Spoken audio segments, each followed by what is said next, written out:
Thanks for the introduction. It's really great to be here. I'm so glad to be invited. I'm going to talk to you about this new book with a slight emphasis on the connections to the collaborations that I've done with psychological scientists, because I know that the Royal Institution has an interest in bringing science to the public. I'm a philosopher, not a scientist per se, but I have been influenced quite a bit with the work that psychologists are doing on the scientific side of human well-being and flourishing.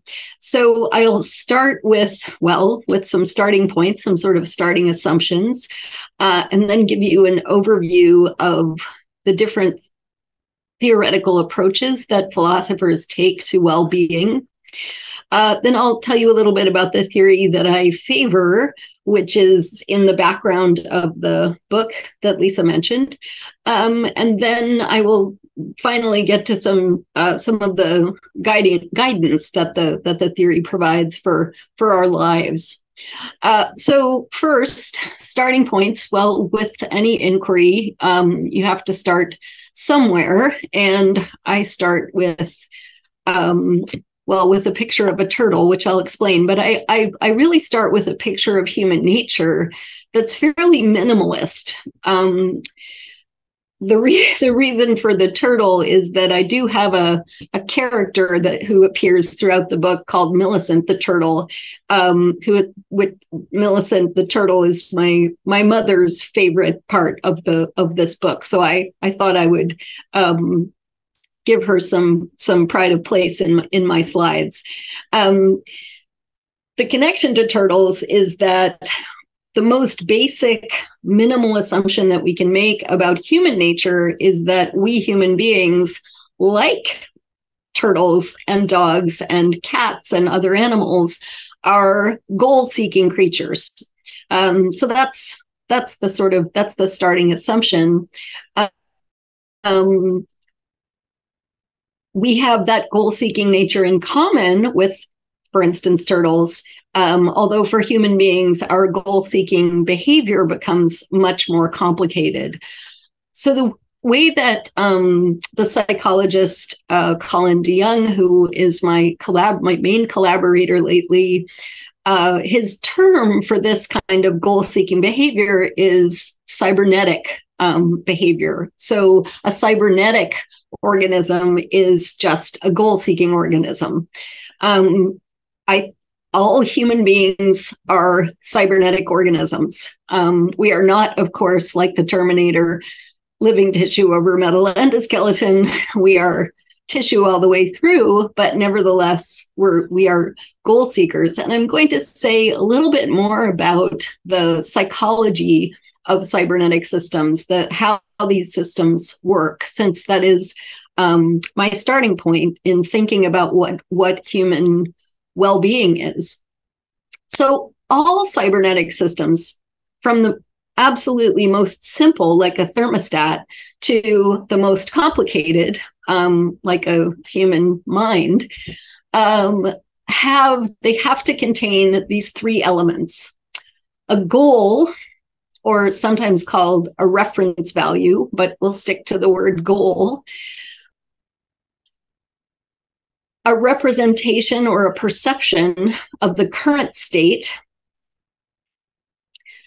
and an operator or set of operators that can carry out actions that move the system closer to the goal, compare the goal state to the representation of the current state, and make adjustments as to how the system needs to act in the future to bring the goal state, to bring the current state closer to the goal. So that's a lot of words on the slide, but it might be easier to think about it this way, represented more graphically, and to think about an example of a cat whose goal it is to, let's just say, catch a mouse. So the cat's goal is to catch the mouse. The operator is the set of systems that enable the cat to formulate a kind of little cat plan to pounce.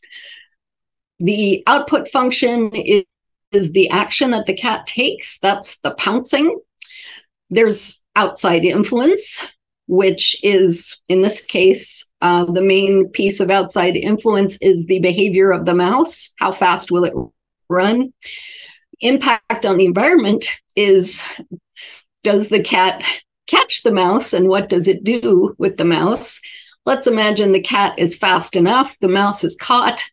Then the cat has a new perception of holding the mouse, and that feeds back into the cybernetic system, bringing the cat around to having new goals, such as playing with the mouse or perhaps eating the mouse. So the idea is that these kinds of feedback loops, or much, much more complicated versions of them, are what underlies all of the behavior and learning for goal-seeking organisms, from turtles to cats to people. If you think about human beings as goal-seeking creatures, and philosophers have emphasized different aspects of human nature throughout history, where most often philosophers think of us as rational beings, and that's the part of our nature that they focus on. I think human beings are rational, and I think rationality has an important role in the human goal-seeking system. But if you think about, if you focus and highlight the goal-seeking aspect of our nature, these are the things that come to the fore. We are always going to have goals. There are certain goals we are going to have necessarily some interest in exploration, because we need to move away from our comfort zone in order to get the things that we represent as desirable. But we also are always going to need some kind of stability, because if we're always acting on our urge to explore, we'll expose ourselves to so much risk that we'll be in quite a bit of trouble. So we have to have a kind of counterbalancing desire for stability. Because we are human goal-seeking creatures, this isn't maybe quite so certainly doesn't seem to be true of cats, but for people, we're always going to want to be pursuing our goals together with other people, because we are a profoundly social species. And throughout evolution, there wasn't much we could do to attain many of our goals without cooperation and collaboration from other people. So there's much more to our nature than just that, but that gives us a few starting points that come from the from what I take to be a psychologically informed view about what kinds of creatures we are.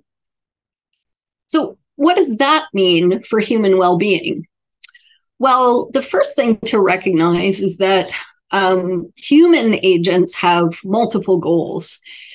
We don't just want to catch mice and get scratched behind the ears. We want many, many, many things: good family relationships, physical security, financial security, meaningful work, the ability to make a contribution, some space for some autonomous room to make choices in our lives. Many of us want to learn musical instruments or languages, or learn about science, and so on. We have multifarious goals. Because there are so many of them and our goal systems are so complex, those goals can come into conflict, and that's relevant to what well-being is for us. Second, we have some goals just in virtue of our being human. As I said, I'll say more about that later, but at least we have some interest in exploration, some interest in stability, and some interest in relationships with other people. And then finally, nevertheless, even though we have a lot in common in virtue of our human goal-seeking nature, we also have a lot of differences between us. So we're not all the same. We don't all want precisely the same thing in the same way, even if we do have a lot of general goals that are in common. So, section 2. In philosophy, the theories of well-being have been generally thought of in these 3 different groups: hedonistic theories or hedonism, objective theories or perfectionist theories, and desire satisfaction theories. I'm going to give you a little overview of these 3 different views about well-being. Hedonism is basically the view that well-being is essentially pleasure.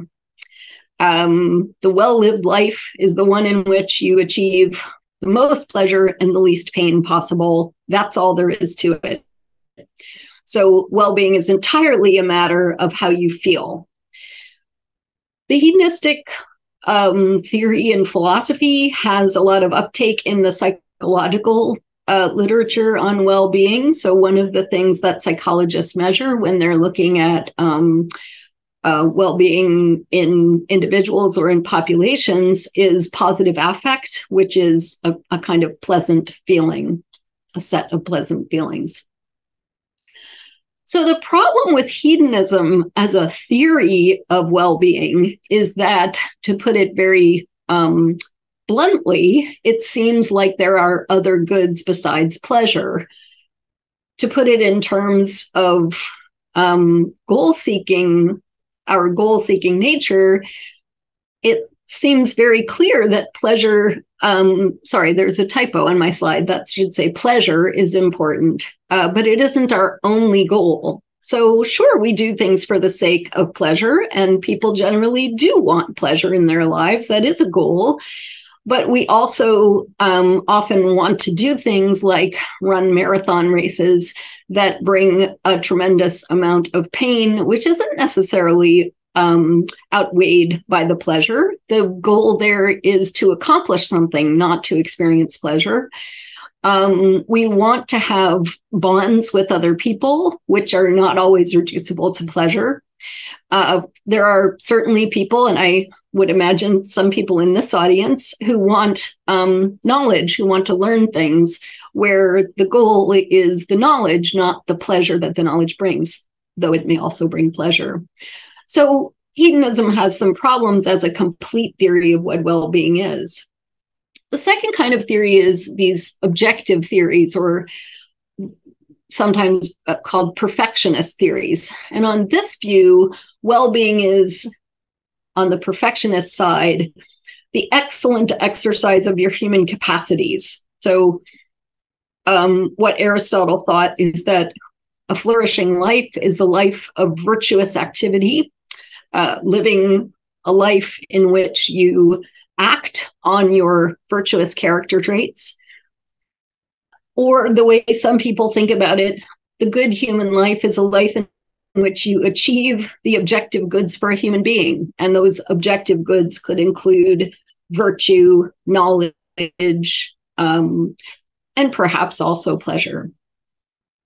The problem with this more objective approach, it doesn't make well-being about feelings, but perhaps it leaves out feelings to too great an extent, because on this theory, a person's life is going well for them if they are acquiring those objective goods, even if they're not enjoying it. So they could be feeling quite depressed and nevertheless, according to this theory, have plenty of well-being because they possess the objective goods. They just don't, it doesn't do anything for them in terms of their feeling states.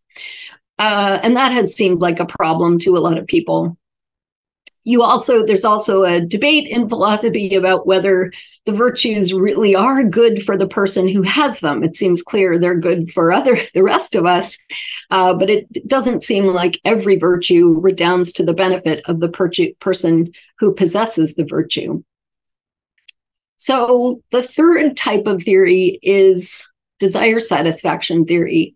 These theories are quite popular. They're very popular, not just in philosophy, but also in economics. And the theory, in one way, is extremely simple. It just says well-being is essentially getting what you want.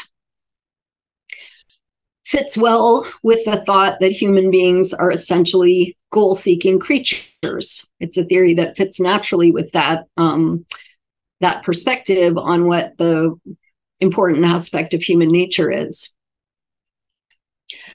Notice that these theories say what is good for you is actually getting what you want, not just the pleasant feeling that you get when you get what you want. So this is about the actual obtaining of the objects of your desires. And you might think that desire satisfaction theory is a kind of Goldilocks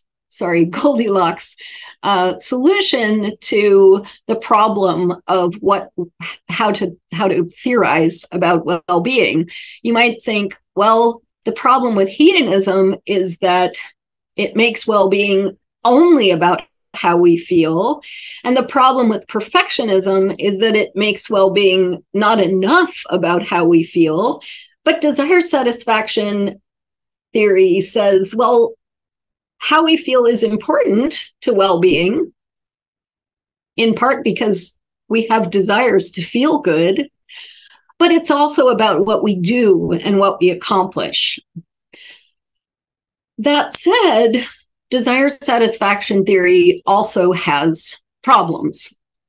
And those problems you could kind of sum up in the catchphrase defective desires. So dogs, at least my dogs, desire to eat all sorts of things that are bad for them, large quantities of things, things that are toxic to them, like chocolate. So when they get what they want, doesn't seem very good for them. There are people who apparently want to lie on tigers. This guy, I think, turned out okay, but this desire doesn't obviously seem like a good desire for somebody to satisfy. You can think about people whose desires are very, very minimal. Somebody who all they want to do is lie around on the couch and eat donuts, like the Homer Simpson character. Some people might be inclined to think, even if that's all he wants, it's not good for him to get it because he's missing something. His desires are impoverished. And then you have people who desire not to get essential medical treatment or vaccines or dental surgery or whatever it is that we would like to say they need those things. And the fact that they desire not to have them is irrelevant. So there are all sorts of cases that make it problematic to think that your well-being is just getting whatever you want. So section 3, this is the theory that I prefer. It's a theory that identifies well-being with living up to your values. So on this view, the well-lived life, a life that with high well-being, is a life that's rich in value fulfillment. Now, this theory is quite similar to desire satisfaction theory. So it's in that family of theories, but it focuses on values rather than desires. So what are values? That's the first question about a theory like this. And I think of values as special goals. So in the ideal case, a value is a pattern of relatively stable attitudes that include our emotional attitudes, our cognitive attitudes, and our desiring attitudes.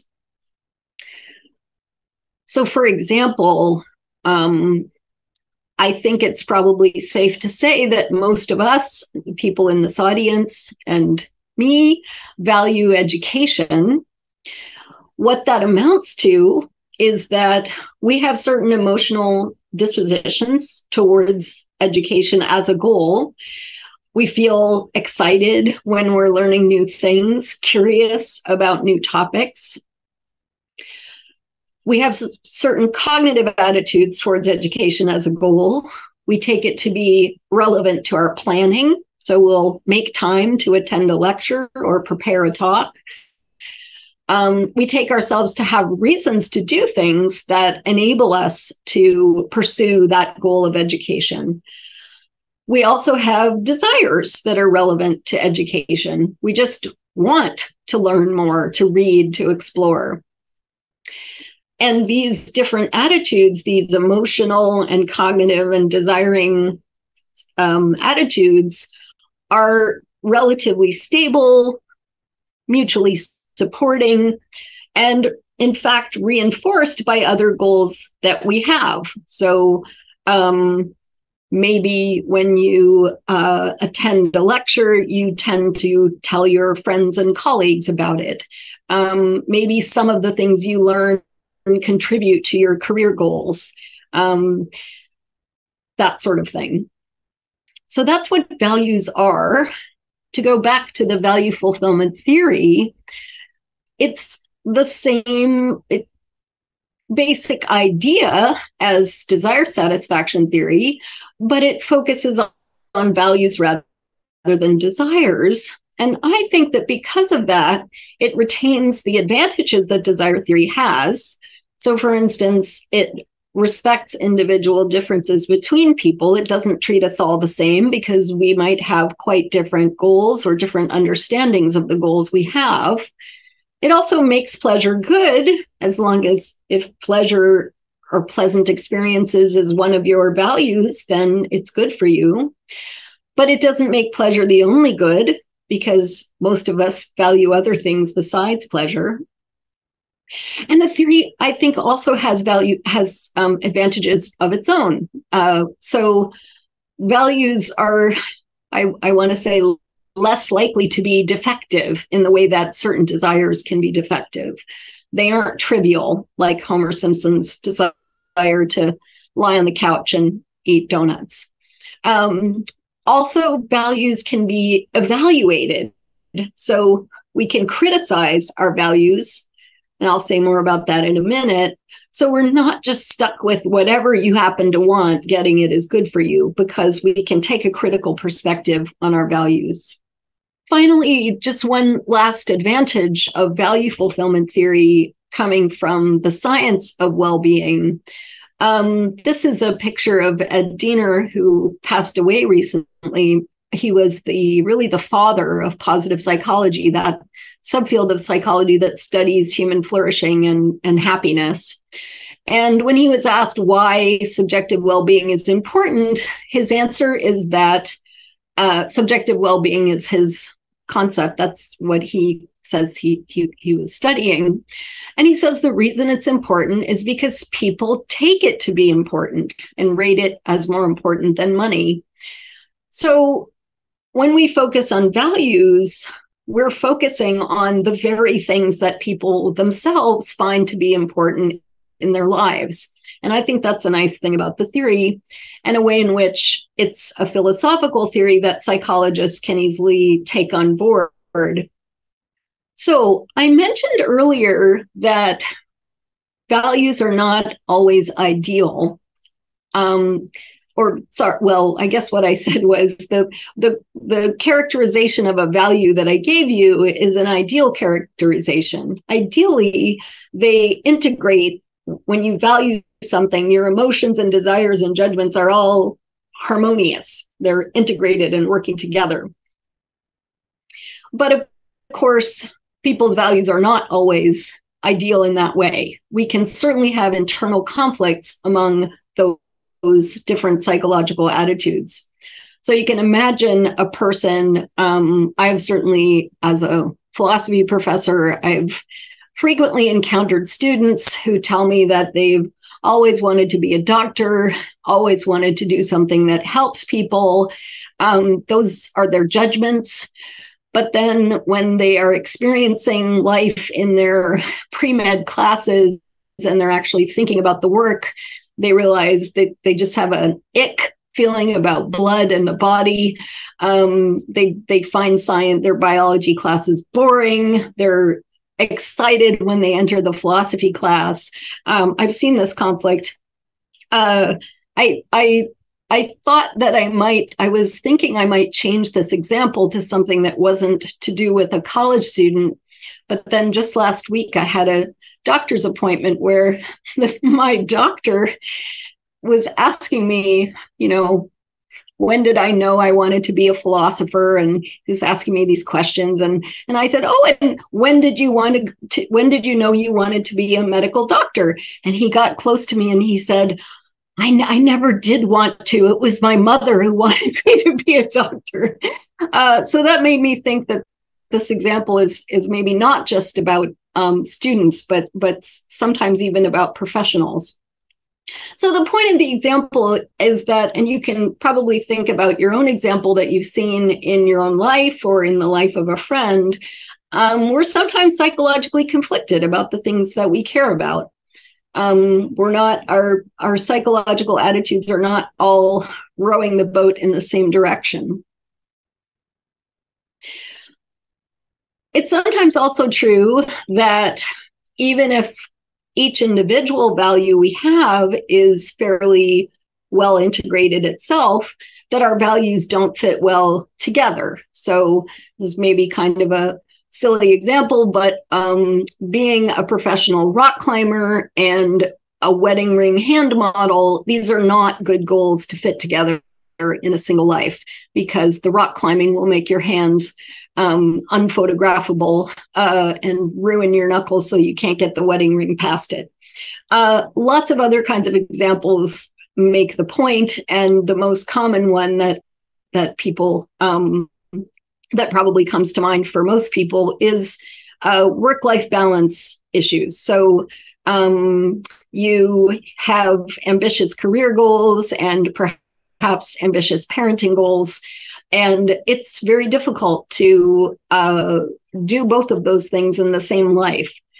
Now, with a conflict like this, you either have to give up hand modeling or give up rock climbing. When it comes to work-life balance, you have to find other sorts of solutions, because most of us are not going to give up work or life. And we'll talk about solutions in a minute. So whether the conflict is internal to the value, so you have psychological conflict about a single value, or you have conflict between values, conflicts create frustration. Conflict makes it more difficult to get the thing that you care about, makes it more difficult to fulfill the value, because you have competing forces pulling you away from fulfillment. So I think one of the things about human well-being is that we do better when our values are psychologically integrated. That's the lack of internal conflict, and also mutually compatible. That's the between value conflict. But we do have to work with what we have. We have to start where we are. So I'm not suggesting that we are choosing new values ex nihilo. And I'll say again, we're getting to the point where I'll talk more about that in some detail. But first, I want to say something about, so I've talked a lot about values and not much about fulfillment. So I want to say a little bit about what fulfillment means before we get to the more practical application of the theory. I take fulfillment to mean success by the standards that are attached to what is valued. And a fefew things about those standards. I think there's individual variation here too. So let's take, for example, just a good example for illustration, somebody who values running, a runner. I have quite a few friends who are runners. I'm not, but I understand why people like it. Now, what does it mean to be a good runner, to do well at running, to live up to that value? For some people, it just means it's entirely subjective. All they want to do is feel good when they run. They want to feel good about their bodies. For other people, they have objective standards. They want to run races and they want to win, or they want to better their time. The standards sometimes are personal. I might just, if I'm running marathon races, I might just want to finish at a better time than I did the last time. Or the standards could be interpersonal. I might want to beat the person who I took second place to in the last race. I might want to be best in my age group. Or I might just want to be my own personal best. So there are lots of different kinds of standards. And I mean, I realize, of course, not everyone cares about running. I don't, but I find the running example helpful in thinking about how there are also different kinds of standards for other sorts of values. Your standards can be more competitive with other people or more personal. They can have more to do with how you feel about doing the activity, or more to do with objective markers of success from outside. I think very importantly, the standards that we have for our values can be shifted. So I mentioned work-life balance earlier.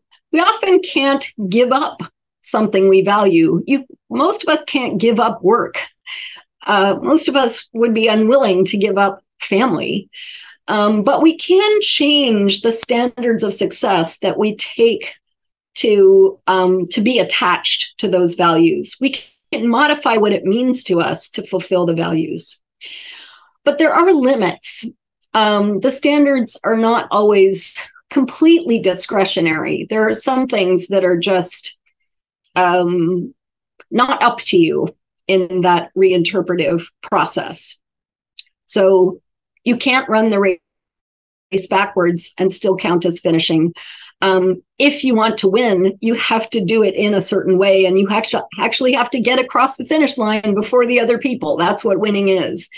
If you want to be a good parent, if you value your parenting and your relationships with your children, you can't be an inattentive and violent parent. That's not up to you. So I think it's very important to think about the ways in which we can reinterpret our values so that we see that there are different ways of thinking about their fulfillment.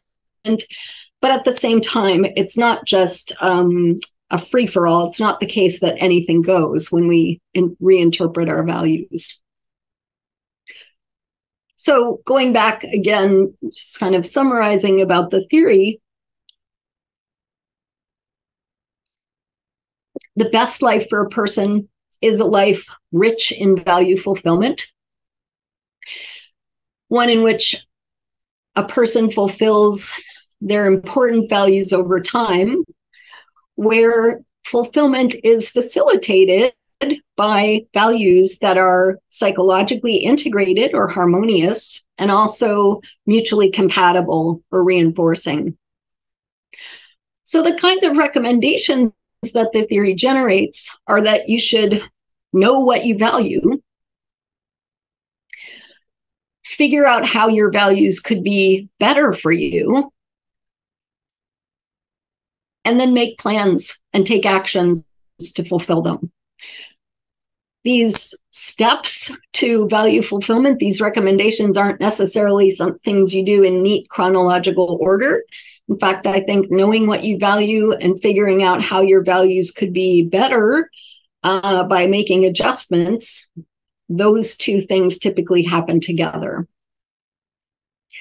So finally, the last section of the talk, I'm going to talk about that first step of how you know what your values are.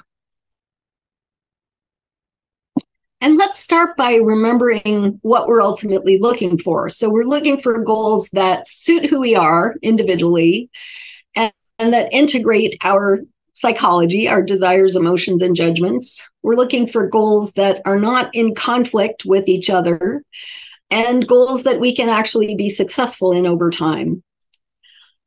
I think we know what we value in a general sense. People will say things like, if you ask about their values, people will say, I value family, I value security, I value my community, I value my work. But we're not always quite so sure about how those values translate into specific goals and precisely what it means to fulfill them. We could also think ahead about some obstacles to finding these best values and goals.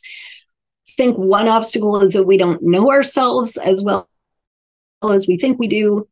We have unconscious goals because we have emotional responses that we're not aware of. And we just have a lot of uncertainty about the world and whether our goals will come into conflict with each other or not. So the strategies that I talk about in the book are these, but there will be two that I focus on, the lab rat strategy and learning from others.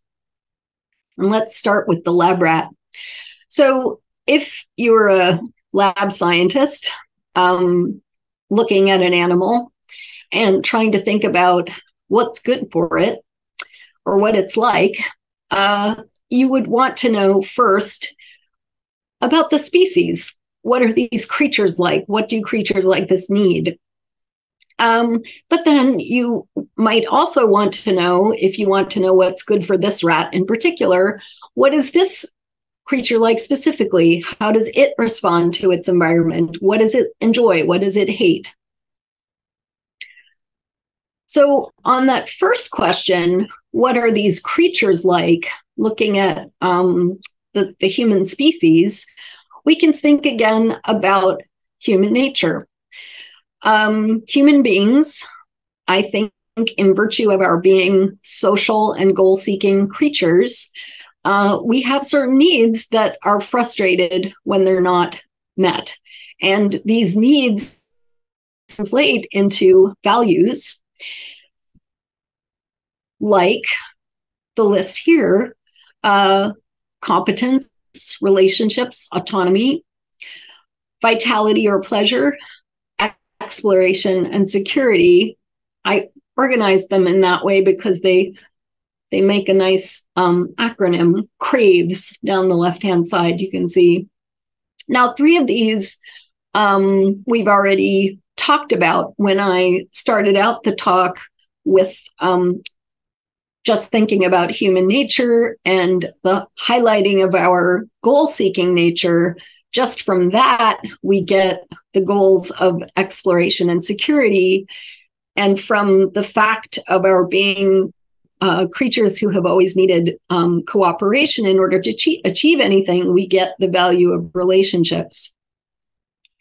So the other items on this list, competence, autonomy, pleasure, and the three that I mentioned, relationships, exploration, and security, these are needs that psychologists in the well-being literature identify as crucial for well-being in whatever way they measure it. So whether they measure it in terms of positive affect or life satisfaction or something else, these values are almost always at the top of the list in terms of what's important to welfare.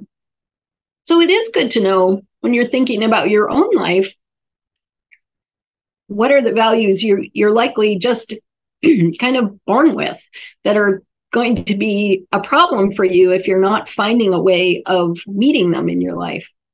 But then we do also need to know about our individual nature. Sorry, I forgot that before we get to the individual nature, I did want to say something. I did want to single out relationships and say something particular about the value of relationships. Relationships are a value that actually comes first in psychological research on well-being and happiness as the most important factor that produces positive affect and life satisfaction and long-term health and happiness. Relationships are tremendously important.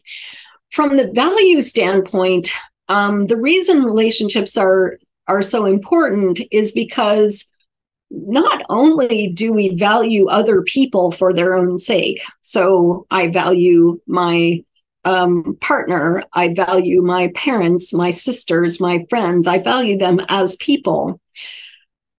We also value groups of people. So if you're in a church or a orchestra or a team, many people who do group activities value the group of people.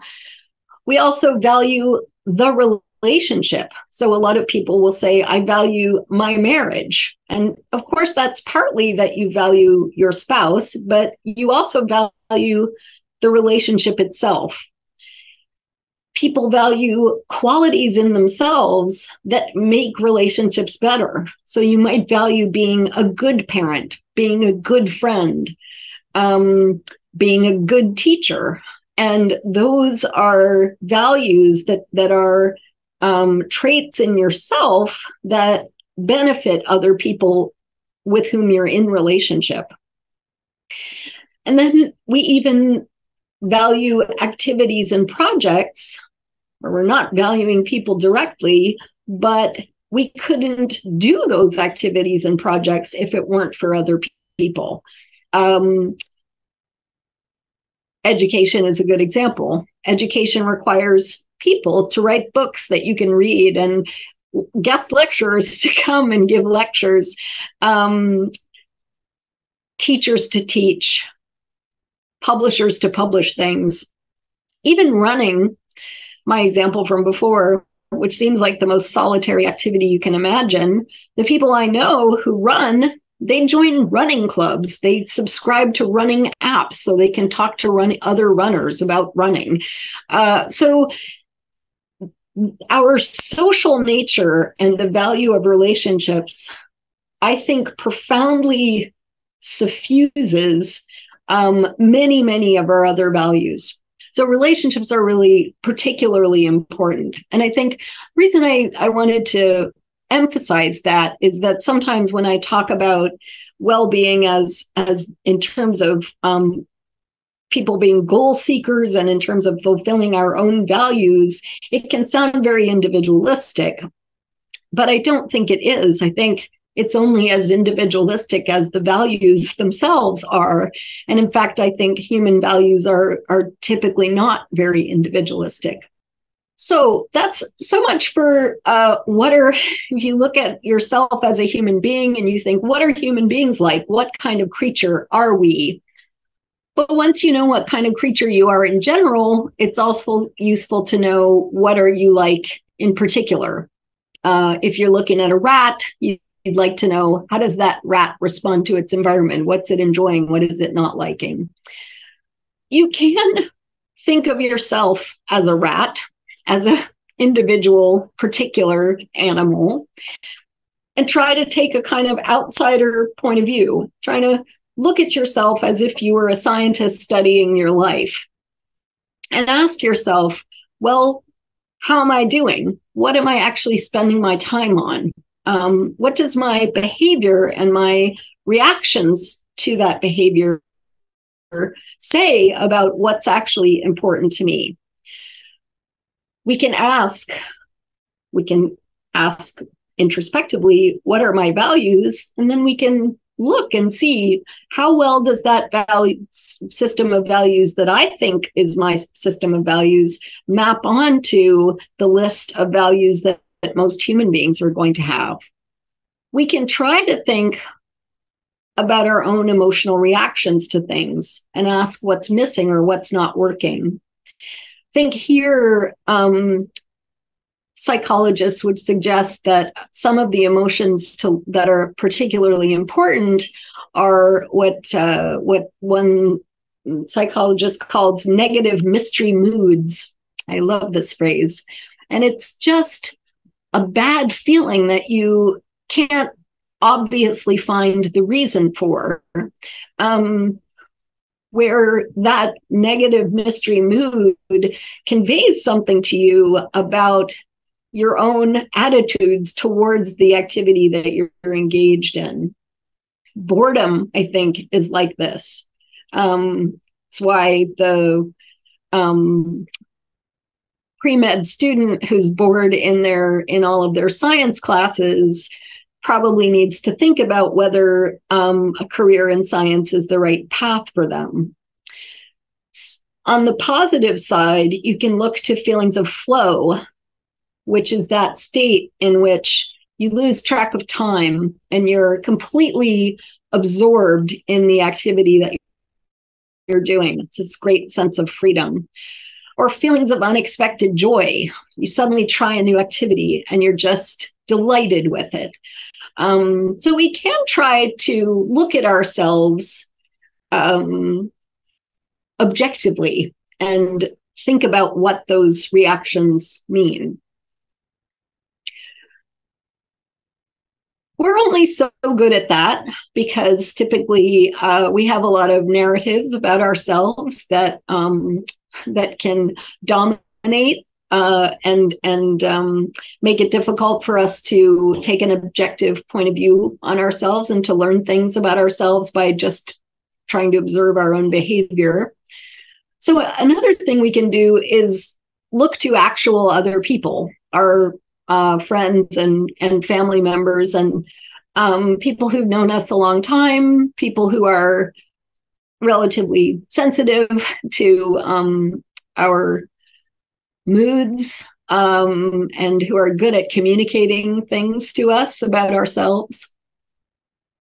Sometimes other people can more clearly see what's going on with you than you yourself can. I know I've certainly had the experience where friends have pointed out to me that, I've been working on this project or doing this thing, and ever since I started it, I've been really unhappy. And I haven't noticed that myself because I'm committed to getting it done. But a friend, a good friend, can sometimes point out that, you're committed to a thing that's really making you miserable. So that is sometimes a strategy that works. I think that learning from others is a risky strategy. It's not to say it's never a strategy that works. It certainly has worked for me. But other people can sometimes have an agenda, and we do need to be careful about that. So just a short qualification there. So that's a little bit about the strategies I think we can use to identify our values, to find goals that serve those values, and to think about how we interpret our values in ways that reduce conflict. This process of understanding what we value, trying to interpret it, make it more specific so that we can act on it, is really a process. I think, as I said earlier, most of our core values, the kinds of things we would answer on a survey if someone said, "What are your values?" Things like career, family, friendship, and security, most of those things remain the same over the course of a life. But what changes is how we interpret those values, what standards we take to define them, and how we prioritize them. Those are the things that are open to change. And I don't, in my experience, life is not about figuring that out once and for all and then moving forward in automatic mode, because our environments keep changing and we keep changing. So I think that this process, which involves some reflection on values, is going to be an ongoing process. What to do about that is just to be flexible and to keep paying attention, but also not to be reflective and attentive all the time, or you'll be over intellectualizing your life. So if you're always wondering, am I valuing the right thing? Am I doing this right? Should I reinterpret what I care about? If you're engaged in that kind of reflection, you're probably a good candidate for a career in philosophy, but you're also going to miss out on the opportunities to actually fulfill the values that you have. So I'm by no means suggesting being reflective and philosophical about your values every waking minute. I think there's a place for it. But I do think that this kind of reflection on values is not one and done. So it's not the kind of thing that you figure out and then never have to do again. I just don't think that's how life works. And I will leave it there. Thank you very much.